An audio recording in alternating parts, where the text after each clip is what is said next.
Live from New Delhi, you're watching DD India Newshour, India's voice to the world. I'm Mark Lynn. Namaskar, coming up in the next hour. Amman rolls out the red carpet for Prime Minister Narendra Modi. The grand welcome highlights 75 years of India-Jordan diplomatic ties. Britain condemns what it calls politically motivated prosecution of the Hong Kong media mogul Jimmy Lai's son. He urges the UK to do more to help free his father. EU adopts fresh sanctions targeting enablers of Russia's so-called shadow fleet of oil tankers as Berlin peace talks stretch on. And Delhi slips into Messi mania as the Argentine football legend Lionel Messi wraps up his four-city India tour in style.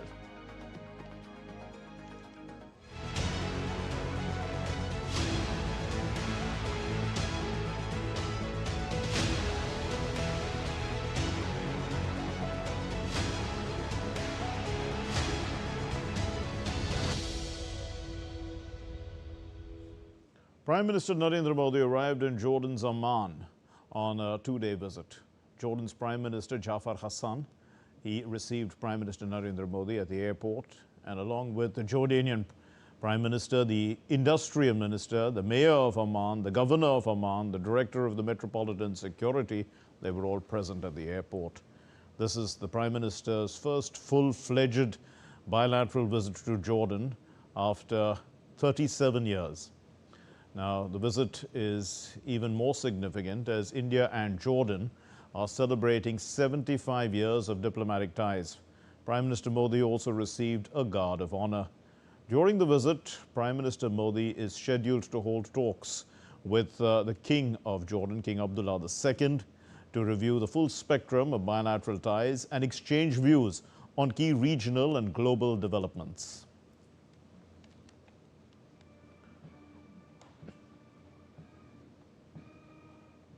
Prime Minister Narendra Modi arrived to a rousing welcome at the hotel in Jordan, and the Prime Minister was accorded a warm welcome upon his arrival at the hotel in Amman. The Indian diaspora welcomed PM Modi. Jordan is home to a vibrant Indian community.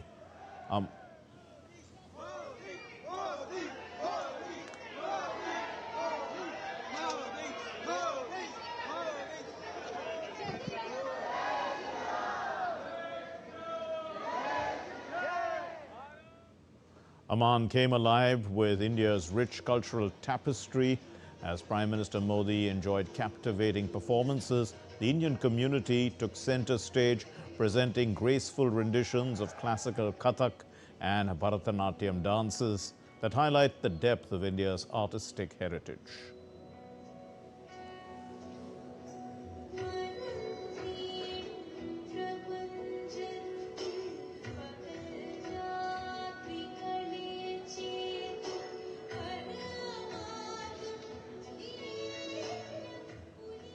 And DD India's Tapas Bhattacharya spoke to the vibrant Indian community in Jordan. They were excited to meet Prime Minister Narendra Modi, and he said that it was once-in-a-lifetime moment for them to meet PM Modi. Prime Minister Narendra Modi arrives in Jordan, and it was absolutely amazing for the Indian diaspora. Gave him a thunderous applause and a thunderous welcome here in the hotel. I have with me some of the members of the Indian diaspora. Let's find out what they felt when they saw Prime Minister Modi. I participated in Bharat Ko Janiye quiz, and he motivated me to motivate others like me who can be Jordanian or other countries. It was a once-in-a-lifetime experience for us, and then it was a dream just to shake. हमारा जन्मदिन हो गया. It is life moment. It's live moment. He is the pride of our nation. Historic moment. Once in a yes, definitely. સપનું સાચું થઈ ગયું. સપનું સાચું થઈ ગયું. સપનું સાચું. It's amazing. Memorable moment. We are very happy and memorable moment. Perfect day to be here. Modi है तो मुमकिन है. जय हिंद जय Bharat.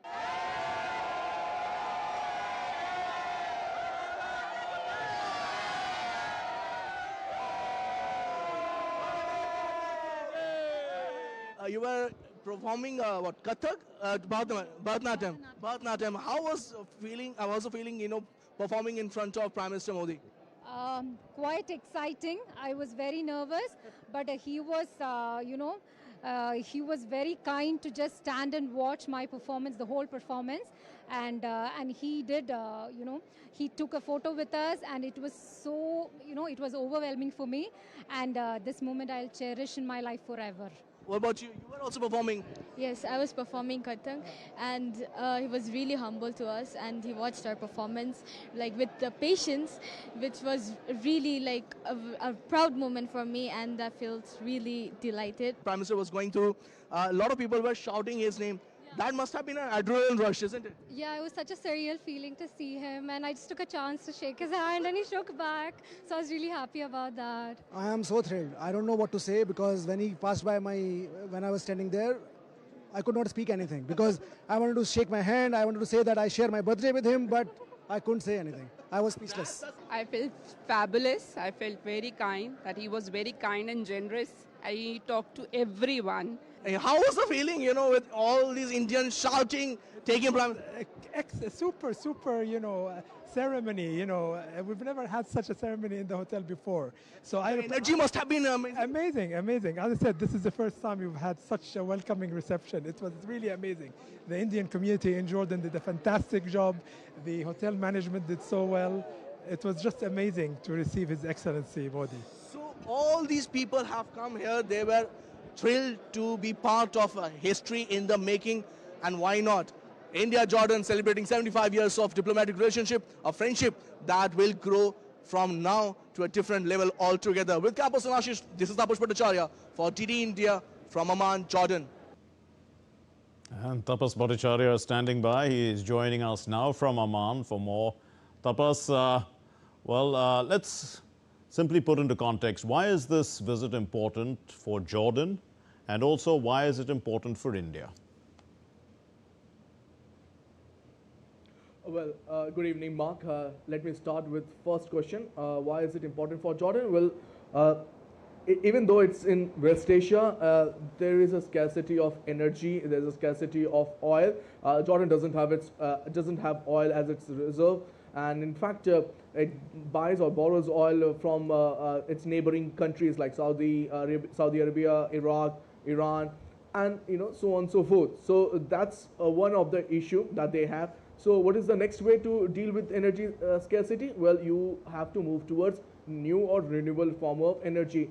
And who is championing that in the world? Well, of course, India. There's no other question about that. Be it International Solar Alliance or, for that matter, Global Biofuel Alliance, India has been championing the new and renewable forms of energy. So it is imperative, it is pertinent that Jordan joins hand with India to take help and take the expertise that India has in this regard, be it solar energy, be it wind energy, be it biofuel, or for that matter, any other energy, new forms of energy which is required for it to grow its economy. The other point from Jordan's perspective is it's a water-scarce country. There is a paucity of water, especially when it comes to the border areas. There is hardly much of water resources there. Right. So they are looking up to India for a water resource management and development of its water management, things. So those are two of the most crucial points that they are looking up to India. For India's perspective, there's first the trade, which is right now in West Asia. Jordan is the fourth largest trade partner of India with almost $3 billion of trade that is currently happening. They want to increase, India wants to increase that to almost $5 billion. The other part is getting rare earth minerals, critical minerals, for instance, asphalt, phosphate, potash. These are very important for India, and Jordan has plenty of that. So it's a win-win situation for both countries. 75 years of bilateral relations, what a better way that than both countries coming together with Prime Minister Narendra Modi coming in Jordan on the invitation of King Abdullah II, and taking the relationship forward for eternity, and laying the foundation stone of a friendship that will last a lifetime. So that's what Jordan and Jordanian people are thinking and hoping. And also, India has been at the forefront. In fact, if we spoke to some of the people here, they said that they see India as a big brother in many aspects. So it is quite imperative that India provides them all the help that is required. In fact, there is a university in Jordan, Al-Khamenei University, and there is an Indo-Jordan Center of Excellence, where India is already putting a lot of effort that side to provide them with the information, the technology, the education for the people who are studying there. Indeed. Tapas, also, to what extent can, Jordan's economic modernization vision, it has a vision for 2023, how can it draw from India's own economic successes and resilience? Okay, so there are points that needs to be understood. The first is Jordan is trying to transform its economy, transform its society, and it looks up to India to provide them that impetus. As I mentioned, it's a water scarce country. It wants to work in digital public infrastructure. India has a major digital public infrastructure going in India. They're leading when it comes to UPI and RuPay payment system. So Jordan wants to take a leaf out of India and wants to see how digital public infrastructure can help Jordan. In fact, if apart from Amman, if you go a little further, it doesn't have a public transport system. So it is imperative that they have a digital public infrastructure, or for that matter, in a way they can help the public not to come to all the time to a particular office, public office, to get their work done. Especially for people who stay far-flung areas, to come to Amman to get their work done is probably not the right way to go about it. So they want to learn from India how the digital public transformation infrastructure can work. Also, India is part of the Coalition for Disaster Resilient movement. It wants to also be part of that. It also wants to be part of the global biofuel association. So we have International Solar Alliance, we have Global Biofuel Alliance. Jordan wants to be part of that. They have shown the intent, and probably in this meeting we will be able to get more details how they are going to go about it. But there is no doubt about the fact that to turn the economy, to turn its society, they are looking up to India to provide them with the education that India is now known for. The infrastructure and and other such resources that Jordan requires for it to grow into a massive economy. So indeed, you're talking largely about new and renewable energy, and also the digital public infrastructure. But if we have to look at expectations in terms of MOUs, and you've spoken to a lot of people. The business communities also, how they're hoping to increase trade. The Jordan economy is not a very large economy, but in spite of that, there is great potential, because after all, it is a West Asian economy, and India is deeply rooted in the West Asian economic structure in a sense. In fact, Mark, you do a lot of research on West Asia, I know. So you understand where Jordan stays. Jordan's geographical position actually is quite crucial for anyone moving in any sort of a deal or any sort of a work in West Asia. So it is imperative for India. In fact, if you take a close look at West Asia, India has been, in fact, been able to expand its footprint in the last 12-15 years. And one of the credit goes to Prime Minister Narendra Modi, who has made a conscious decision, an effort from his end to work closely with all the West Asian countries, be it Saudi Arabia, be it UAE, Kuwait, and Jordan. So we see, and King Abdullah too has a personal rapport with Prime Minister Narendra Modi. When he came to India, he said that they are taking this friendship to this relationship next level.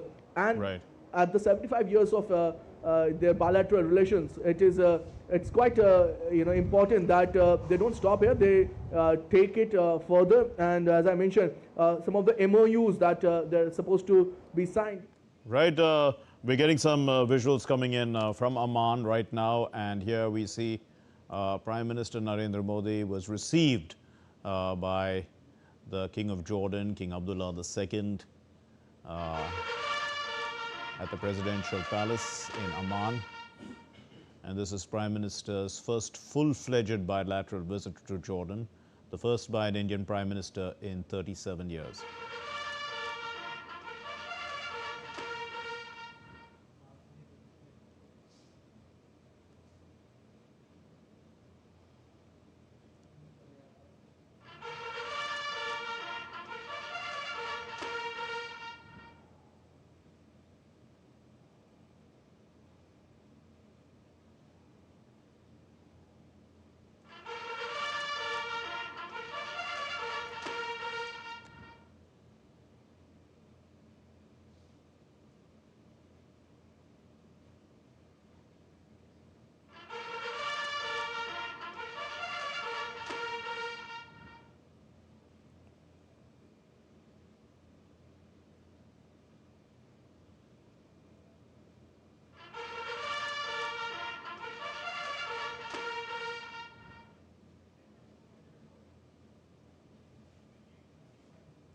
So Prime Minister Narendra Modi and the King of Jordan have just begun their one-on-one meeting, a tete-a-tete, which will be followed by delegation-level discussions. We are joined by Mr. Atul Aneja, West Asia expert, and also Amrit Lugun, former senior diplomat. Thank you very much, gentlemen, for being with us.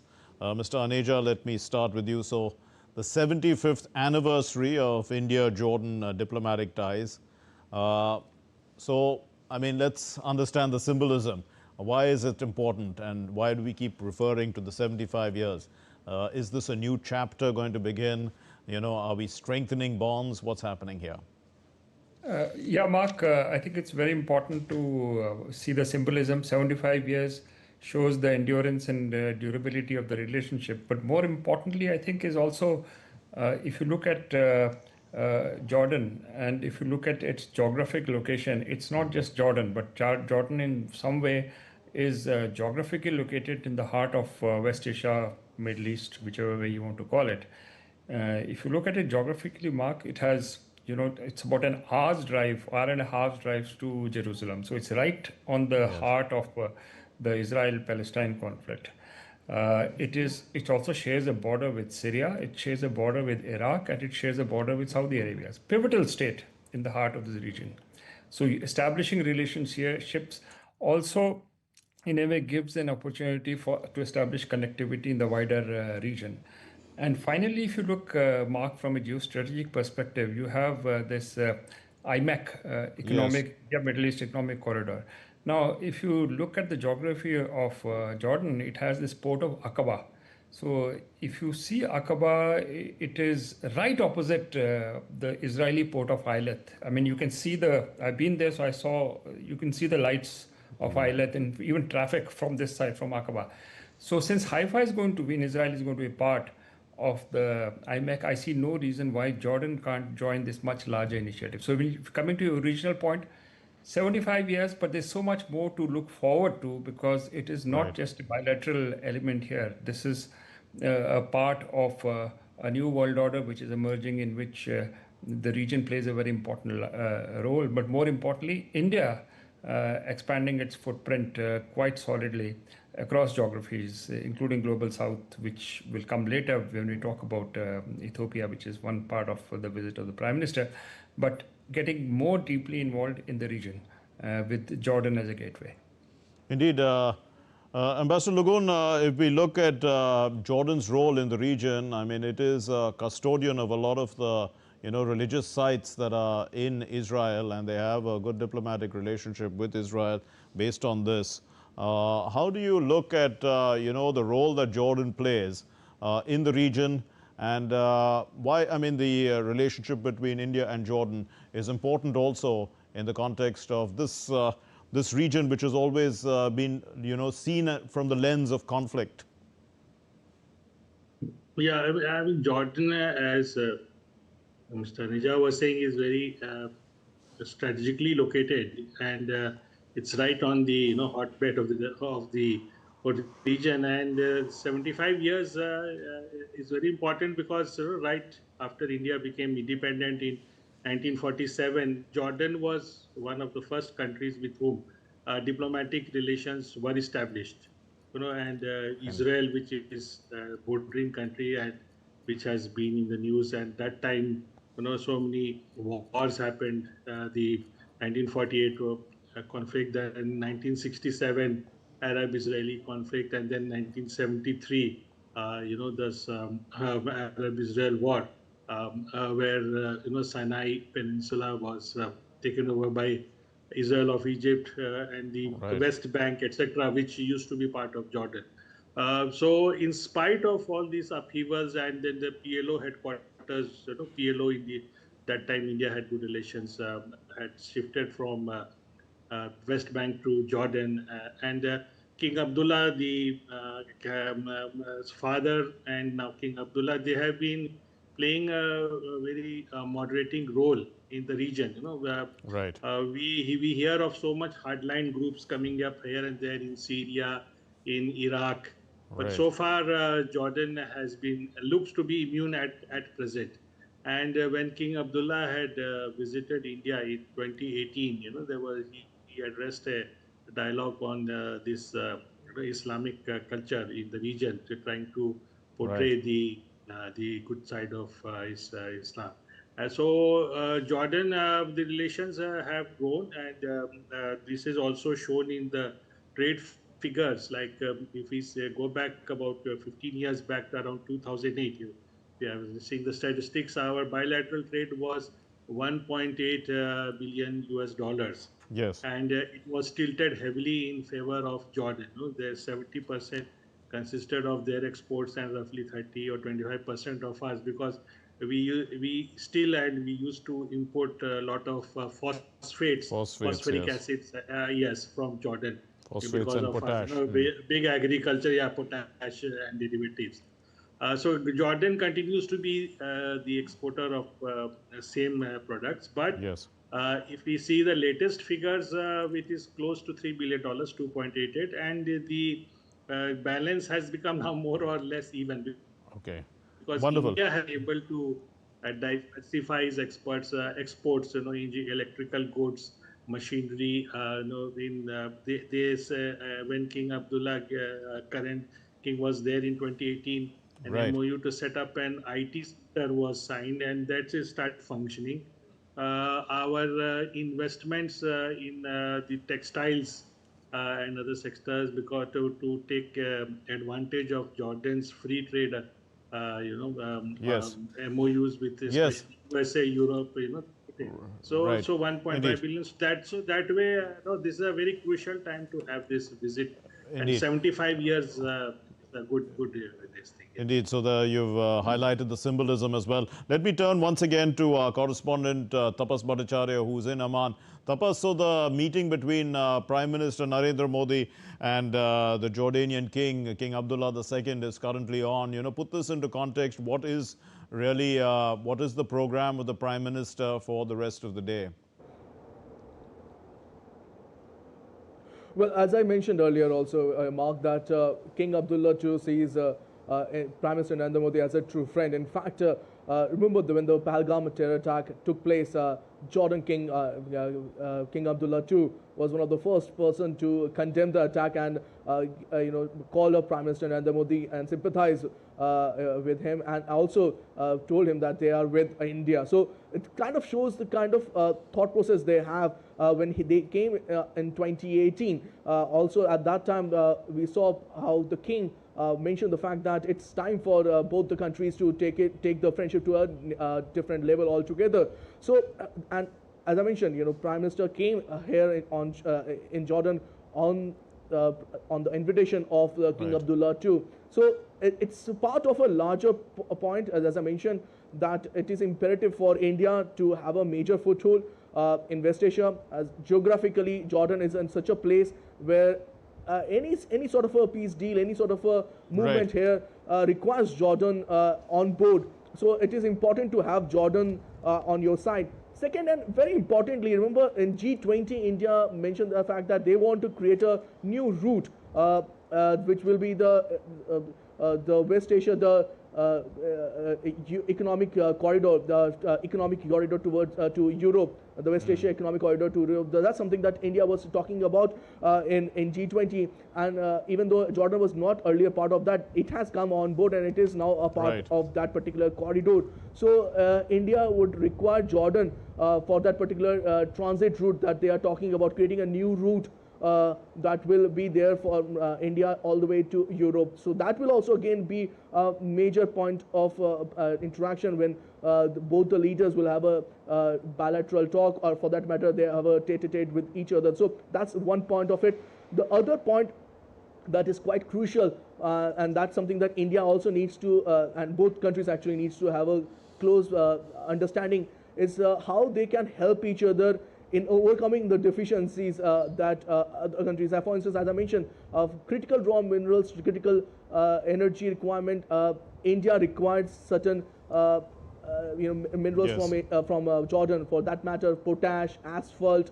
Though these are in abundance in Jordan. So that's something that India will be looking for. From Jordan's perspective, as I mentioned, it is important for them to get India on board for their students to learn the STEMs, the science, technology, engineering, mathematics, all these points that they need to learn from India. In fact, India has been quite vocal about that. They have started a Indo-Jordan Center of Excellence for Jordanian to get more help. They are expected to train 10 masters for 3 years in that. So it's a 360-degree diplomatic move that India and Jordan are making. We have to see exactly when the MOUs come. We believe that there will be 5 MOUs from my sources, and there will be 3 to 4 major announcements that will happen when the MOUs come out. So we have to see exactly how they move on. From India to Jordan, there is no direct flight from Delhi to Jordan.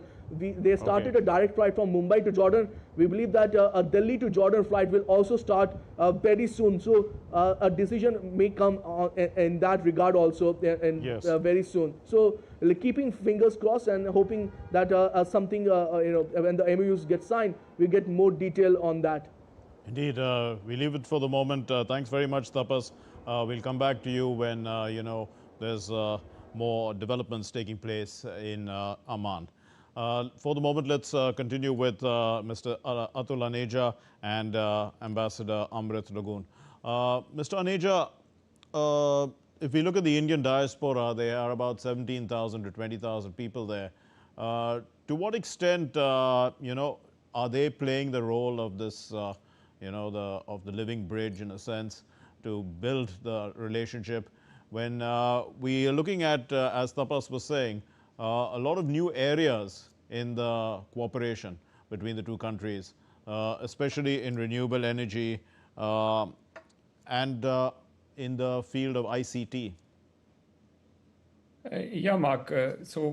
Indian diaspora, this is the link at a people-to-people level with any country, any society. And it's obvious that 17,000 Indians, I would suspect they would mostly be in Amman and thereabouts, would play an important role at a people-to-people level. I think that's important. And actually, we can expand this people-to-people connection. That's why he's talking about more flights. More flights, but then you also see more flights go with also greater tourism potential. Right. You have sites like Petra, amazing, outstanding World Heritage sites. I think Indian tourists should go and visit a place like that, and there are many others like that. You also see, if you look at overall connectivity with the region, Mark, this Queen Alia Airport of Amman, it's not too far from the Ben Gurion Airport in Israel. In Tel Aviv.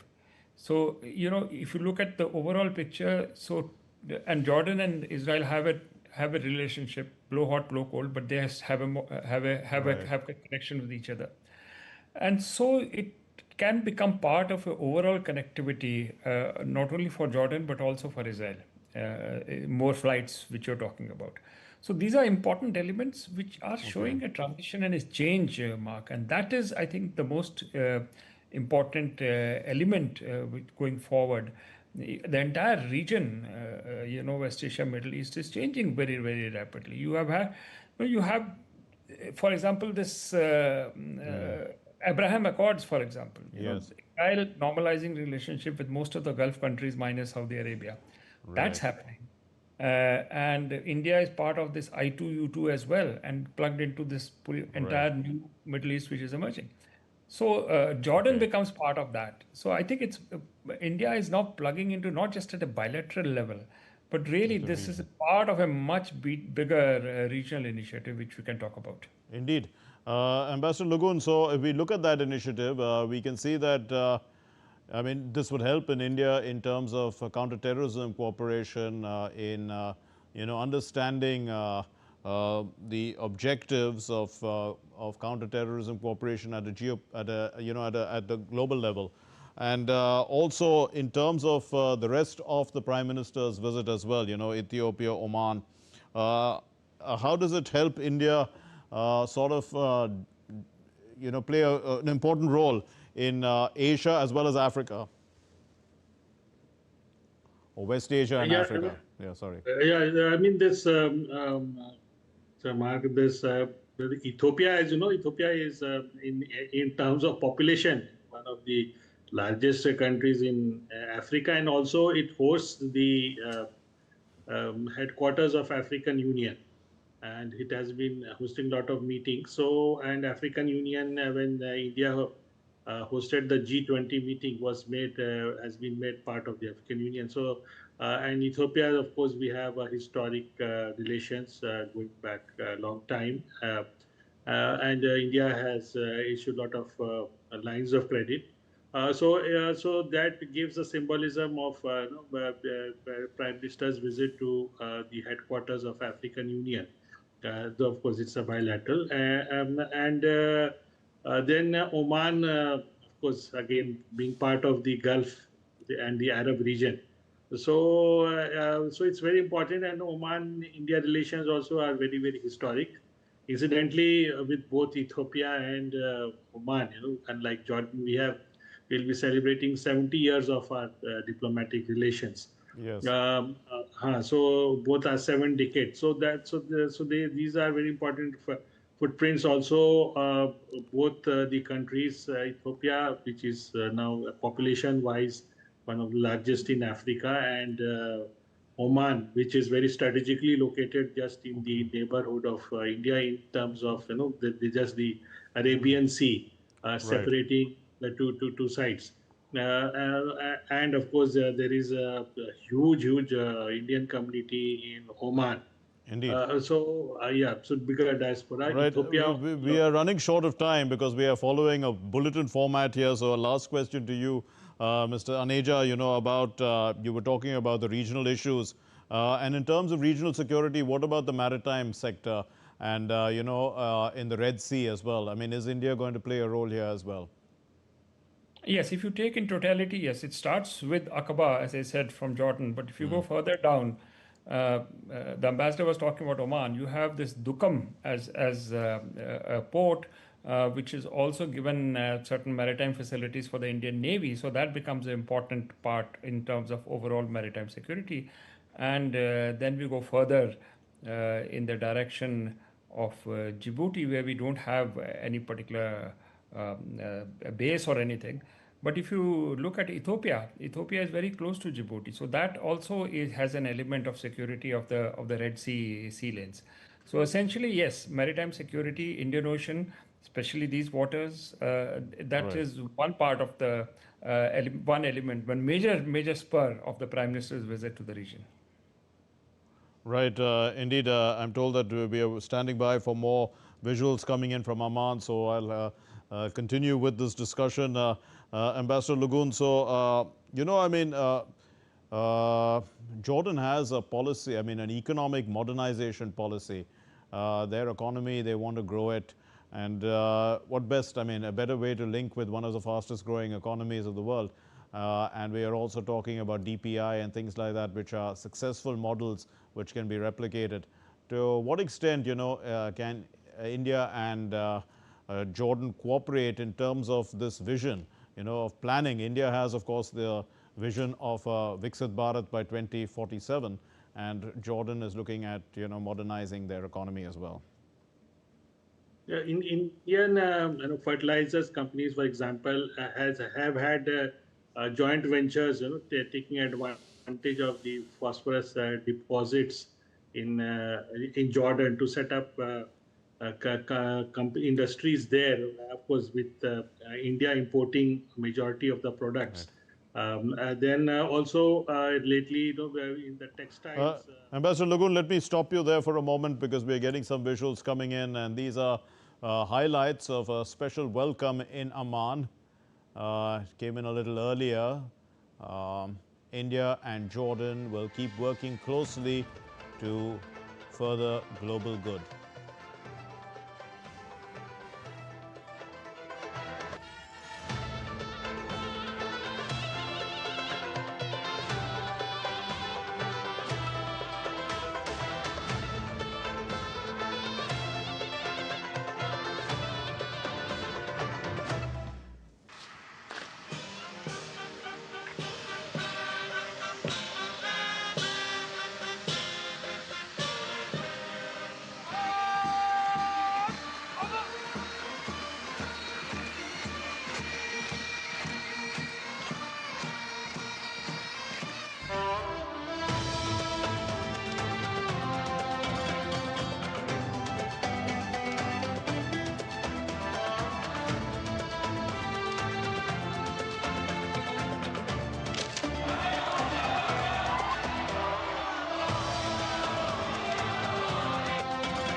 Well, these were highlights of the Prime Minister's grand, rousing welcome that he received in Amman.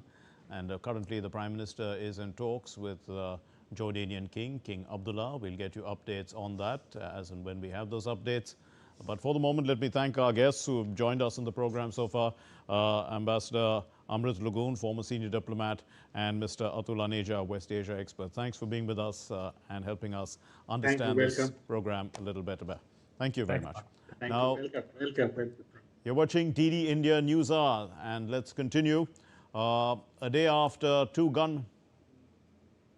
We're going to take a short break, and then when we come back, we'll give you more news. Do stay with us. Can the US launch a bombing campaign against Iran? The Philippines vessel suffered structural damage. The saga of child sexual abuse is the United States China's debt trap strategy. Truth is stranger than fiction.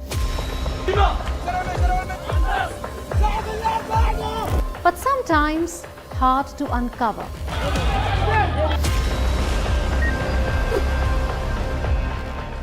Trust us to tell the truth, unadulterated and pure, of every story that matters to you.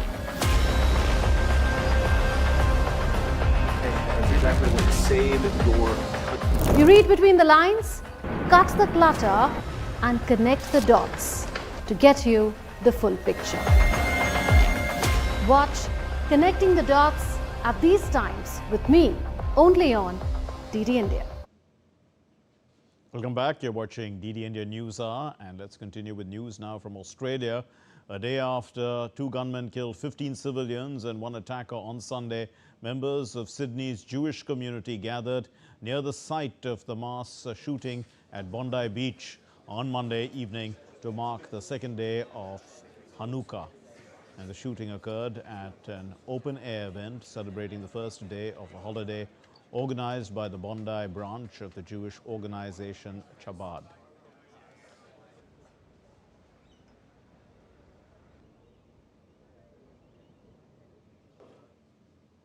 Among the two attackers, the father was killed at the spot, while the son is in a critical condition in hospital.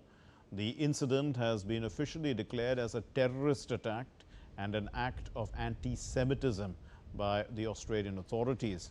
And the attack has sparked calls for even tougher gun control laws in the country.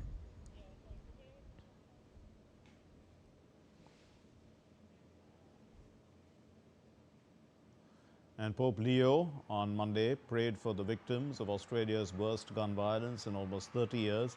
He urged all to eliminate hatred from their hearts.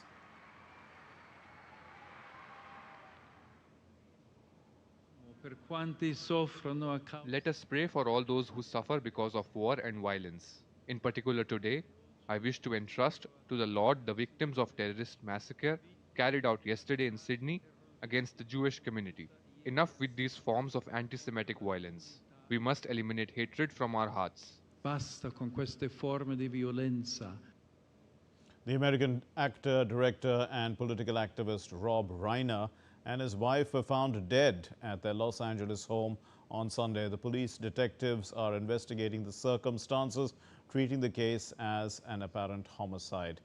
The 78-year-old actor rose to fame as a co-star in the hit 1970s CBS television comedy All in the Family, and went on, in fact, to direct several acclaimed films, including This Is Spinal Tap, When Harry Met Sally, Stand By Me, and The American President.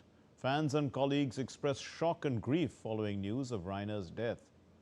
The deaths were confirmed through statements released by the Los Angeles mayor, Karen Bass, as well as the California governor, Gavin Newsom. The police have declined to publicly identify the two individuals found deceased. A Los Angeles Police Department said that patrol officers responding to the residence discovered two bodies inside the home. In an earlier social media statement, the LAPD described the case as an investigation into an apparent homicide, though Hamilton noted that no suspect has been identified as of Sunday night. This afternoon, Los Angeles police officers, along with the Los Angeles City Fire Department, responded to the 200 block of Chadbourne Avenue here in the city of Brentwood. Upon arrival, they determined that there were 2 deceased individuals inside of the residence. The Los Angeles Police Department is now conducting an investigation at this residence here on Chadbourne, and that investigation will continue over the coming days. At this time, the Los Angeles Police Department is not seeking anyone as a suspect or as a person of interest or in any other manner, and we will not be doing that until we conduct our investigation and we move forward. Cambodia on Monday accused Thailand of striking deep inside its territory, alleging that Thai F-16 fighter jets had bombed areas more than 70 kilometers from the border, close to the Angkor Temple complex. Cambodia's information minister said that the attacks forced civilians, including children, to flee as fierce fighting between the 2 neighbors entered a second week despite international calls for a ceasefire.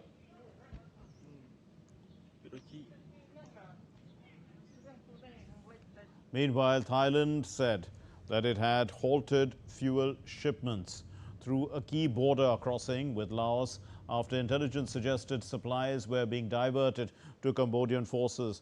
Bangkok has also warned it may restrict Thai vessels from entering high-risk Cambodian waters as the conflict reaches an intensity described as unprecedented.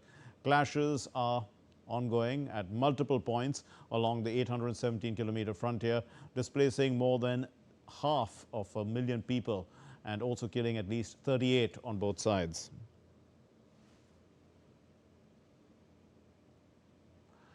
Well, amid the conflict at the border with Thailand, with Cambodia, Thailand, in fact, is planning to hold parliamentary elections. This is going to happen on February 8th, 2026. And this earlier than expected poll comes after the Prime Minister, Anutin Charnvirakul, dissolved parliament last week. The voters of Thailand will vote to elect 500 lawmakers with 400 constituency seats. Each party can submit up to 3 prime ministerial candidates. The Election Commission said that the official poll results will be announced by April 9, after which a new parliament must convene within 15 days to elect speakers and then vote in a prime minister. The Ukrainian President Volodymyr Zelensky pushed on with high-stakes talks in Berlin on Monday with U.S. President Donald Trump's envoys aimed at ending the conflict in Russia. Trump's special envoy Steve Witkoff said on X that a lot of progress had been made during an initial hours-long meeting on Sunday that also involved the U.S. President's son-in-law Jared Kushner. Other European leaders will also be holding meetings in the German capital throughout the day as part of the EU-Ukraine summit. Earlier, Ukraine said that it was willing to drop its ambition to join the NATO in exchange for Western security guarantees, but it was not immediately clear how far the talks had progressed. The Ukrainian President Volodymyr Zelensky met the Finnish President Alexander Stubb in Berlin on Monday, ahead of the second day of peace talks with U.S. envoy Steve Witkoff and Donald Trump's son-in-law Jared Kushner. Stubb, who has been closely involved in talks, struck a cautiously optimistic note and a tone on Sunday. The Kremlin said on Monday that Ukraine not joining the U.S.-led NATO military alliance was a fundamental question in talks on a possible peace settlement and that it was the subject of special discussion. The Kremlin spokesperson Dmitry Peskov told reporters that Russia expects an update from the U.S. after U.S. talks with European countries and Ukraine in Berlin. The Russian President Vladimir Putin, has repeatedly demanded Ukraine officially renounce its NATO ambitions and also withdraw troops from about 10% of Donbass, which Kiev still controls. So Moscow has also said Ukraine must be a neutral country and no NATO troops can be stationed in Ukraine. The European Union Foreign Policy Chief Kaja Kallas said on Monday that taking over the Donbass region will not be Putin's endgame. Kallas also acknowledged that reaching an agreement on the reparations loan for Ukraine based on frozen Russian assets in Europe remained difficult. We have to understand that Donbas is not Putin's endgame. If it gets Donbas, then the fortress is down, and then they definitely move on with taking the whole of Ukraine. And if Ukraine goes, then other regions are also in danger. We know this from the history, and we should learn from history.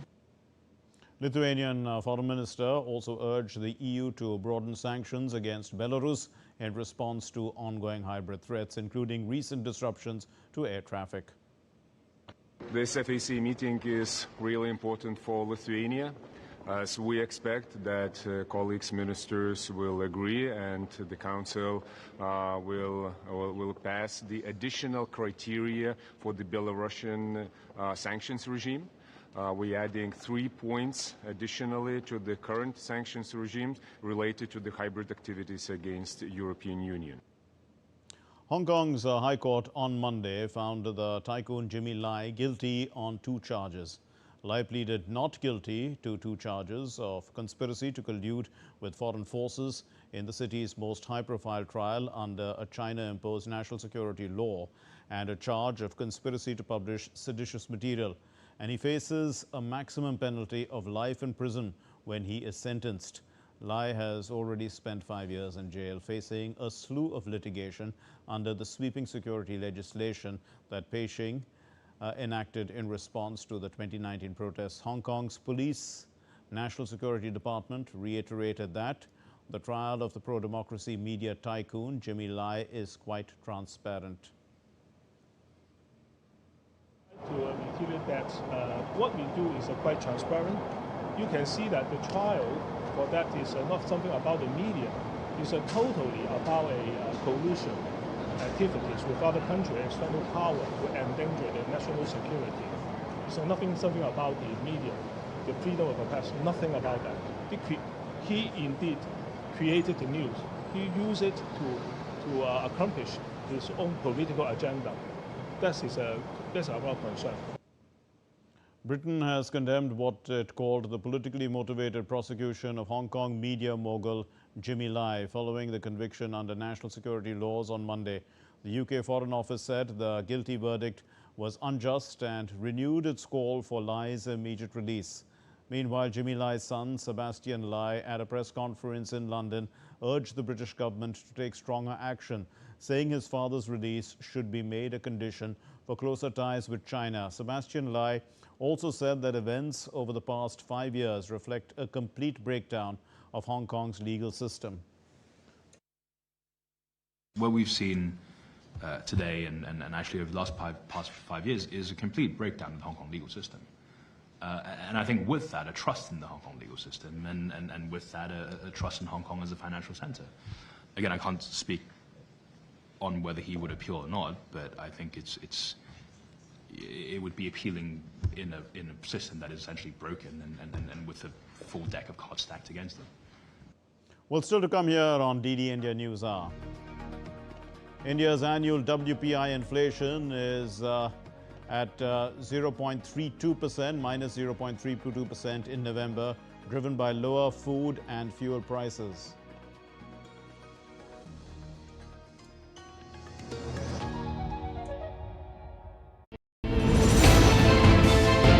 Geopolitics and trade deals. Economic challenges amid development. Hard work and the path to prosperity. It's the economy, always. Between walkers, money is what money does and says. Supply creates its own demand. Between the bulls pulls and bears tears.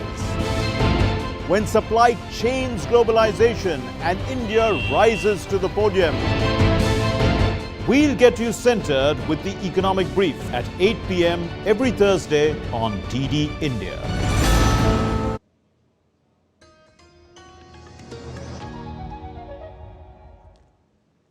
You're watching DD India News Hour. I'm Mark Lin. Our next story. Back home, the world's largest political party, the Bharatiya Janata Party, has a new national working president, Nitin Nabin, who finally took charge at the party headquarters in New Delhi in the presence of the Home Minister of India, Amit Shah, and Union Ministers J.P. Nadda, Dharmendra Pradhan, Piyush Goyal, among others. Upon arrival at the BJP headquarters, Nabin got a rousing welcome, with enthusiastic party workers lining up at the entrance to catch a glimpse of the new National Working President.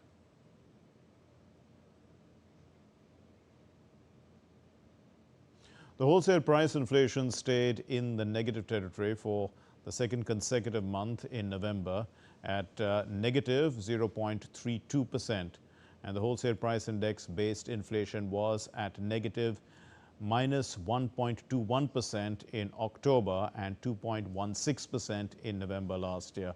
So it's slightly risen from October, but it's still in the negative territory.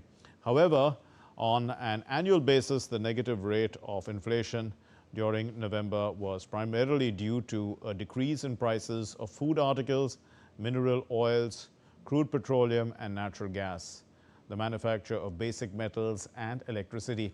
So food articles, in fact, continue to witness deflation for the past 8 months, beginning in April.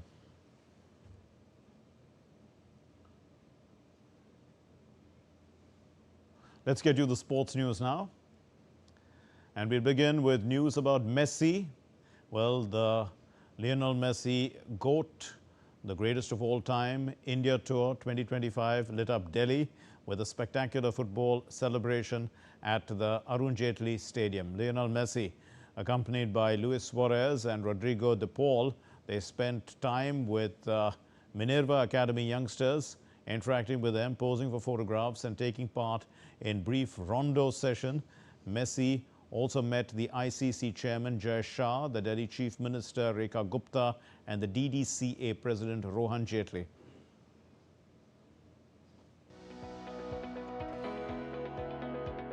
The final leg of the Lionel Messi GOAT India Tour 2025 concluded in grand style at the Arun Jaitley Stadium in New Delhi. An exhibition match between Minerva Messi All-Stars and Celebrity Messi All-Stars set the tone for the Delhi leg. The friendly contest was played in front of a packed and buzzing crowd. Fans witnessed a lively game filled with entertainment and footballing flair. A penalty shootout session added more excitement and kept the spectators on their feet. Lionel Messi later spent quality time with youngsters from the Minerva Academy. He interacted with the budding footballers and posed for photographs with them. Messi also joined the young players for a brief rondo session on the pitch, creating unforgettable moments.